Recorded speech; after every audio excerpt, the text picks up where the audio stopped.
So now we begin to look at the years of President Woodrow Wilson and his efforts in the progressive movement. And the primary question we ask as we come to President Woodrow Wilson, who is the third progressive president in the progressive era, is this question right here. Was the progressive era a success? To what extent was it a success? Was it more of a success than a failure, or was it more of a failure than a success in terms of the aims and the objectives of the progressive reformers and the problems they were trying to deal with and correct in American society? So this is going to serve as the basis for this lesson.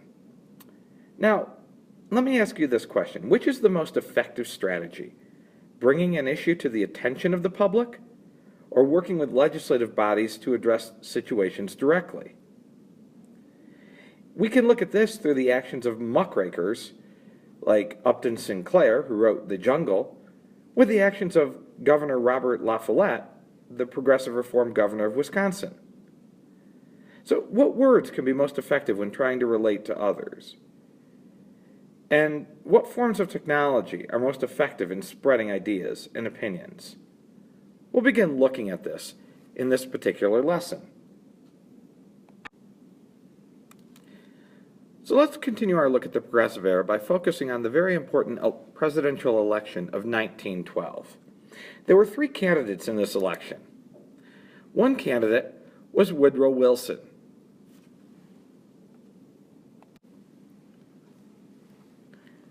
Woodrow Wilson was the Democratic nominee. He was from New Jersey. He was a former governor of New Jersey. He was a former professor of political science at Princeton University. And he ran as a progressive, promising a program that he called the New Freedom. He wanted to dismantle all of the trusts. Unlike Teddy Roosevelt, who saw a difference between good trusts and bad trusts, President Woodrow Wilson, once he was elected, saw all trusts as being bad for the economy, and he wanted to break all of them up and restore competition to small businesses. The second candidate in the election was Theodore Roosevelt. Of course, he was a former president of the United States, but he was succeeded by William Howard Taft. Being a former president, he tried to run for re-election and get the primary nomination from the incumbent president, William Howard Taft, because he had so many disagreements with him. So Taft and Roosevelt were both Republicans running for the nomination. Well, ultimately Roosevelt lost the nomination to Taft, so he formed a third political party called the Progressive Party when the Republicans nominated Taft. Roosevelt wanted to increase regulation of the trusts, and he had a particular name for his program. He called his program the New Nationalism. The third candidate in this election was the incumbent president, William Howard Taft, also a Republican, and he became the nominee for the Republican Party.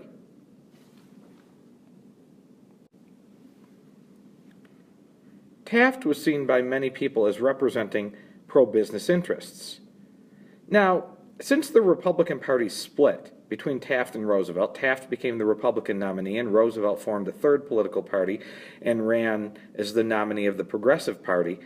How would the formation of this party, the Progressive Party, help the Democratic candidate? Well, it's because since Taft and Roosevelt were both Republicans, it split the votes of the voters that wanted to vote for the Republican Party. Some of them voted for the Republican nominee, Taft. Others voted for the Progressive Party nominee, Roosevelt. And by splitting the Republican votes between Taft and Roosevelt, it gave the Democratic candidate, Woodrow Wilson, an advantage in this election.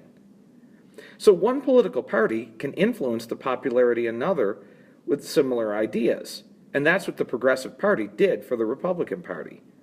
Roosevelt had ideas for labor laws to protect women and children, as well as ideas for workers' compensation. And those ideas still protect workers today. So now we ask the question, how did the reforms of President Woodrow Wilson differ from those of Roosevelt? Well, one way we could assess this is to look at their views on conservation. Roosevelt did much in terms of conservation, and Wilson was incredibly aggressive in battling trusts and regulating business. That's a key difference between them.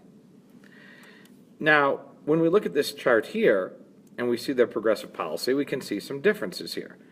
First of all, Roosevelt referred to his program as the New Nationalism, whereas Wilson referred to his progressive plan as the New Freedom Program. Roosevelt, remember, made a distinction between good trusts and bad trusts. Bad trusts that tended to hurt consumers in society, he wanted those to be broken up. But other trusts, he believed, because of their average lower total cost per unit of production and their economies of scale, were good for the economy. And those trusts, he said, should continue to exist, but they should be regulated. So Roosevelt favored regulating the trusts.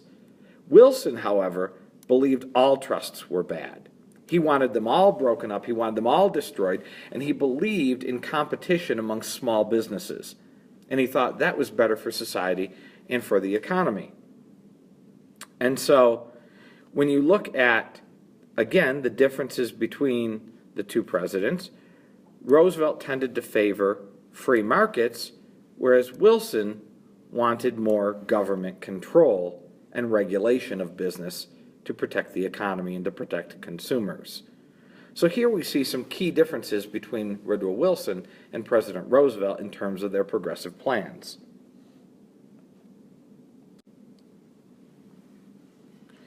So now we conclude our look at progressivism by focusing on the triumphs and failures of progressivism. What were the successes of the progressives during this time period? These were middle and upper class men and women who fought for reform in many different areas to try to deal with the problems of industrialization and a rapidly expanding economy and society. And so they did end up with a lot of successes on the state and local level and even at the national level with 3 progressive presidents. One area in which they succeeded was the area of governmental reform, trying to get rid of the corruption and fraud and kickbacks and bad government that was caused by the party bosses and the political machines of the 19th century. And so we saw many different actions and laws that were passed, both at the state and national level, where the federal government took on a greater role in people's lives, offering protections and services to the public. In terms of the reform of business, with the development of monopolies, we saw several different pieces of antitrust legislation, like the Sherman Antitrust Act and the Clayton Antitrust Act, that were passed, and other laws that we looked at, where the oversight of business now became an important role of government that begins to move us away from the laissez-faire era. There was also labor reform. Child labor became regulated, as did the minimum wage. The workday was shortened, work hours were shortened, and working conditions were improved. Now, this doesn't mean that everything became perfect overnight.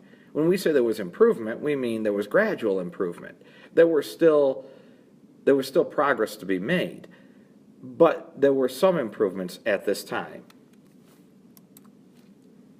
In terms of suffrage, women gained the right to vote with the passage of the 19th Amendment in 1920, even though a number of states had granted women the right to vote even earlier. There were safety standards created in workplaces. The Meat Inspection Act, the passage of the Pure Food and Drug Act, created meat inspection laws and food and drug regulation, and work safety were all reforms that were implemented. And then the area of conservation, the 3 presidents created national parks, they created national forests, they set aside millions of acres of land as wildlife refuges and protection of wilderness areas, and so many acres of forest and coastline fell under federal protection. And these rightly can be regarded as successes of the progressive era. But there were also areas where the progressives fell short, particularly in the area of civil rights. Next to nothing was done to dismantle segregation against African Americans. As a matter of fact, Jim Crow laws in the South became firmly entrenched. Nothing was done to give voting rights to blacks. In fact, laws were passed to create white primaries, poll taxes, and literacy tests that denied African Americans the right to vote. And nothing was really done to attack the problem of lynching and violence that was directed towards African Americans. So progressives really weren't very concerned about civil rights. And they weren't concerned that much about the rights of Native Americans.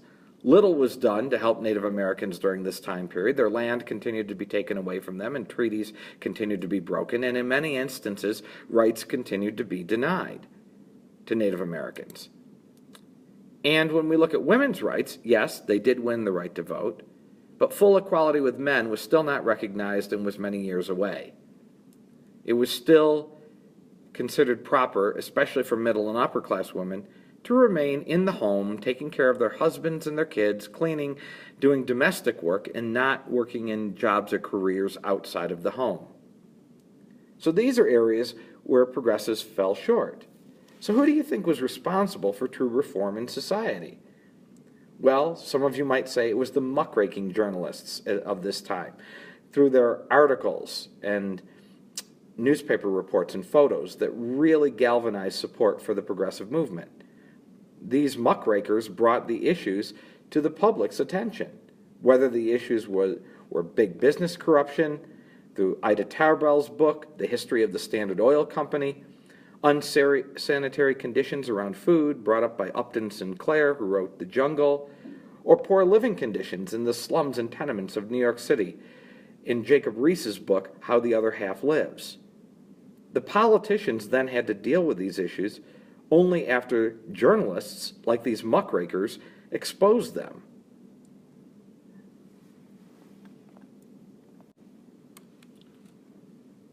We've said there was little progress in the area of civil rights, and if you review this image of the office of the Journal of the NAACP, the National Association for the Advancement of Colored People, which was an organization formed by African Americans at this time to advance African American civil rights to the courts, they published a journal called The Crisis, and this is the office where they worked. Well, if we take a careful examination of this photo, we see a number of different things. First of all, there were African American leaders at this time, such as W.E.B. Du Bois, that worked to end racial discrimination, and they communicated to the public through publications, including their journal, The Crisis. W.E.B. Du Bois was the first editor of The Crisis, and he oversaw each step in the publication of this important periodical. A common machine during this time was known as a multigraph printing duplicator, which produced form letters that looked like each one had been individually typed. Form letters would be an important way of communicating with subscribers. This right here is an adding and billing machine that was used for accounting work. It worked like a typewriter, but it could also add and subtract numbers. So by the late 19th century, typewriters such as this one were an important office machine. A typewriter cost about $100. In today's dollars, that would be comparable to the price of a personal computer. So as you look at this image, what differences can you see in this office setting and a typical office setting of the modern day in 2015? Well, you should see different types of office equipment that were used during these years. It's very different than the types of machines that we work with today. You also should see different styles of dress that are shown in this picture. People dressed very differently at that time than we do today. Do you think it's unusual that everyone in this photograph is African American? Well, because this is the NAACP, the National Association for the Advancement of Colored People, it would not be unusual for those in this picture to be African American.